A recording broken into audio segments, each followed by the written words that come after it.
Hello and welcome to Money Life. This is Sucheta Dalal. We are meeting after the budget, and I'm sure all of you are wondering what is the budget all about. So the market reaction and what the budget was are moving in two different directions. But I'm not going to talk about it because you've probably woken up in the morning and read everything there is to read on the budget. For me, the feel-good factor while listening to Finance Minister Nirmala Sitharaman's speech was not just the rhetoric, the promises, the slogans, which she had with the general elections in view, but for the first time, it appeared that issues that we have been campaigning through our not-for-profit organization called Moneylife Foundation for the last 3 or 4 years were finally being heard.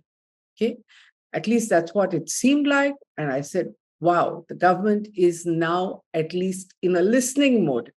But I'm not so sure. So let's look at the good and the bad, or rather the good and the question marks about it, because I'm still hopeful that we have been heard and it's all a matter of just tinkering with things, cleaning it up and making things happen. So what are these serious issues that we've talked about? One, any of you who are listening to this and have a bank account would have at some time or the other faced harassment in the guise of updating your Know Your Customer documents. The whole process is so callously administered by banks that it causes friction, harassment. There are rules. You're supposed to get 3 notices, but often enough, people, especially businesses, find that their accounts have just been frozen or a check bounces. Happened to us. That too in Moneylife Foundation, which has been campaigning for 3 years, that a check bounced and we were told that our account is frozen because KYC is not updated. And we are so paranoid about it, but nobody had told us. The bank, of course, always shows paperwork to insist that it had done it. Anyway, we got it resolved. Point is that this time, so we had written a memorandum to the RBI governor. We had said, why aren't you having one KYC across all regulators? Why don't you allow eKYC updation? There is a verified process through CERSAI. Any of you who have seen our past video blogs would know all of this that I'm saying here, but nothing was happening. And then imagine the surprise that the finance minister actually talks about it. So so the question mark I have is this done for us, ordinary people who are the largest stakeholders of banks, or is it meant for faster onboarding of customers of tech startups, or to make it easier for investment managers? We will know over a period of time. Nothing remains hidden. But let's look at the announcement and the follow-up notification. So here's what the FM said, and I'm reading. The KYC process will be simplified by adopting a risk-based instead of a one-size-fits-all approach. Very good. She also says the financial sector regulators will also be encouraged to have a KYC system which is fully amenable to meet the needs of digital India. Wonderful. RBI followed it up with a notification immediately issued on the same afternoon. But guess what? As we have pointed out in the past, RBI master directions already mandate that your KYC updation is risk-based. The bank decides how much of a risk you are. So if you're low risk, like a pensioner or a salaried person with no other income, then once in 10 years, otherwise high risk every 2 years, medium risk 8 years, right? It's already there for years. So I don't know what the finance minister was talking about, unless she means that this applies to everyone. The same rules that are already there, a decision that has been made by one regulator can be used by SEBI, can be used by IRDA, because after all, everything passes through your bank account. So the risk can be assessed in the bank account. So I have no idea why the budget spoke about it as though it is something new and is being thought about. In fact, the rules already say that if there's no change in status, address, identity for low-risk customers, they can do a simple self-certification.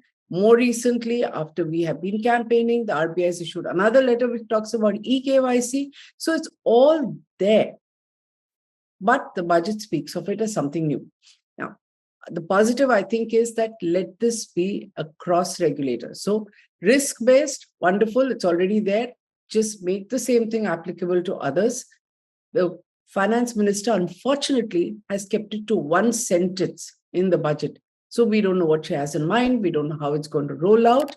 And we can only hope for the best. Now, she said something else, and I'm again going to quote.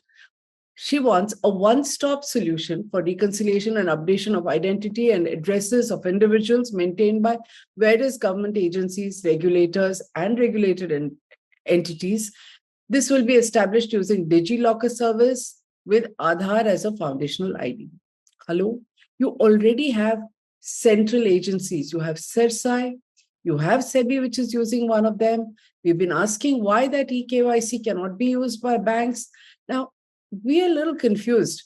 You have a system, we've all enrolled on it, there is a cost attached to it. If you do video KYC, which is allowed by the RBI, which is done by private agencies, there is a cost attached.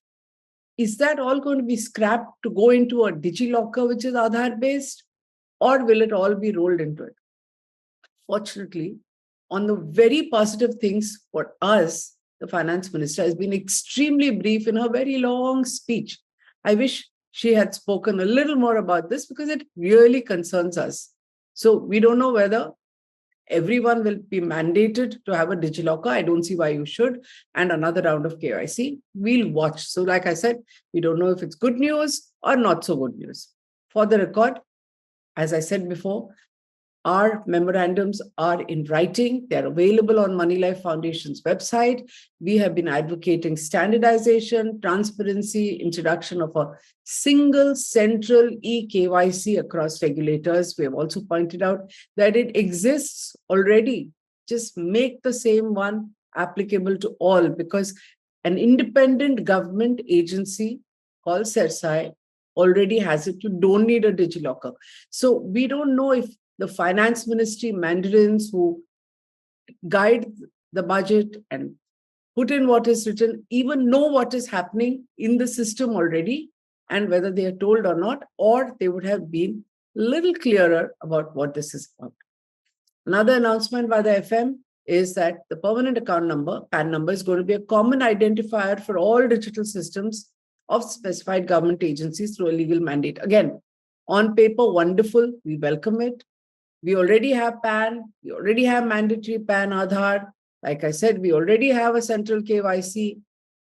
Everything is in place. There are notifications in place. There are master circulars in place.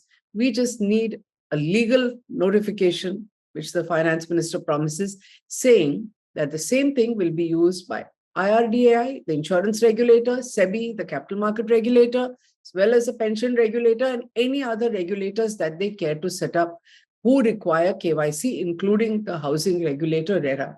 It should be as simple as that. Will it? We don't know. We are just so happy that the issue is being heard and mentioned, even if it's in one brief line. Now, she's got another announcement, gladdens our hearts, something that we've been taking up regularly at Moneylife, which is how to reclaim shares and dividends, which are your wealth. So if for 7 years you have not been able to access your shares, debentures, bonds, and the interest, dividend, whatever bonuses on it, then this money compulsorily under the new Companies Act of 2013, it's not new anymore, it's 10 years old, all this is pushed into the Investor Education and Protection Fund, which is run by the Investor Education and Protection Fund Authority. It has an integrated portal already. The finance minister says it will be established. There is one. It is terrible. It's slow. It doesn't work. Most people, unless they're highly tech savvy and very meticulous, need the help of agents to do it. These agents charge 20 to 50% of your shares. They're the ones who identify that you have shares lying there. Most of the time, people don't know. So it's a bad system. Now, again, we don't know whether it's half-hearted promise, because what has been done on the ground and what is announced are disconnected. So IPFA authority, that is, had issued a discussion paper. 27th Jan was the last date, 3 days before the budget. And here you have the finance minister already making an announcement. So if IPFA is still just getting feedback, does it mean they made a decision? That's why the finance minister has announced it? Or does it mean that they'll actually take our feedback on record and do something workable that works for us? Also, notice this is a throwaway line in the budget, which I'm feeling so happy about, but it does not even say whether this will be rolled out in 3 months, 6 months, before the next budget. So, good news, but we are going to live in hope. One good question is, why should the finance minister restrict the promise of shares and dividends only to IPFA? The problem is not only about that. I have pointed out that you have the same issue with bank deposits, which is pooled under the RBI in a fund called DEF, Depositor Education and Protection Fund. SEBI has one where mutual funds are pooled, Provident Fund, Post Office, National Savings are pooled elsewhere. I have written articles about it, which are available on the Moneylife website. And I've said that these unclaimed amounts belonging to us, the people, most of it may be tax paid, is as high as, hold your breath, 82,000 crore. Okay. So why is the finance minister only talking about shares and debentures and bonds? Why not all of this? This is our money. In fact, after waiting, pushing, lobbying, what I had done is filed a petition in the Supreme Court, thanks to senior counsel Prashant Bhushan, who's doing this in public interest, free of cost, pro bono, as they call it. The court heard this on one day and said it's an important issue. Notices have been issued to the Finance Ministry, to SEBI, to the Ministry of Corporate Affairs, RBI, and the insurance regulator. Another time where I'm saying this much has happened. In fact, the case was supposed to come up last week. So the government, Finance Ministry, and its bureaucrats and its regulators are fully aware that the problem is not just shares and debentures, it's much larger. Why did the FM have one line only? So, like I said, it's good, but we don't even know whether it is serious. We had said create a centralized platform and let everything be handled through one pool. Whoever the regulator, don't have all these pools, don't waste money doing pointless investor education. Nobody goes to a government website to listen on how to keep your money safe. Nobody. You go there when you have an issue with the government. What I did is I had gone a step further. I'd prepared a paper on global practices. So this problem about unclaimed money is obviously not unique to India. It happens all over the world. So what do developed countries do? I looked at it. We had a detailed paper looking at what each country did, shared it with all the regulators. Not a mention. Sticking to IPF, talking vaguely about, centralized systems and eKYC, this in a couple of paras. That part is really disappointing, especially when Prime Minister Narendra Modi believes that the world is watching India, the world is watching our budget. Then we could have made a leap, right? We could have made a leap to catch up with the developed world, at least on unclaimed public assets belonging to the people. This is not government money, but the government is sitting on that money. Give it back to us. In fact, the rest of the world talks about it as uniting people with their money. When is India going to wake up and unite those people whose money is locked up? It's not a small amount. 82,000 crore is conservative estimate. It's probably over 1 lakh crore. But until those of you who are watching this don't get agitated, don't feel you need to demand your rights, you're not going to do anything about it. So if you think this is serious, if you think that the minister has done well to hear, but needs to act fast and do a lot more, then please share this video and find different ways to raise the issue. Thank you so much.